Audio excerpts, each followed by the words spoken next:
இந்த ப்ராஜெக்டுக்கு முக்கியத்துவம் அதாவது முத்தாய்ப்பாக மாவட்ட ஆளுநர் அவர்கள் இந்த ஆளில்லா கடையை அனைத்து அதாவது அறிவிச்சிருக்காங்க. அதில் மாவட்டத்திலேயே முதல் முறையாக சார்பாக வணக்கங்களை தெரிவித்துள்ளோம்.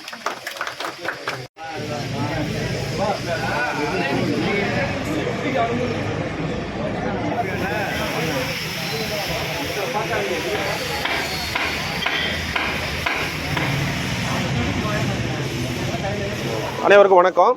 இன்று காந்தி ஜெயந்தி, காந்தி 157வது பிறந்த நாளை முன்னிட்டு ரோட்டரி பாபநாசம் ரோட்டரி சங்கம் ஆளில்லா கடை அப்படின்னா பொருட்கள் எல்லாமே இருக்கும், அதோட விலைப்பட்டியல் இருக்கும், கல்லாப்பட்டி ஒரு இடத்துல இருக்கும். அந்த பொருள்களோட விலையை பார்த்துட்டு நம்ம அதுக்கான பொருளோட விலையை கல்லாப்பட்டியில் போட்டு நம்மளே எடுத்துகிட்டு போகணும். அதை யாரும் கண்காணிக்க மாட்டாங்க.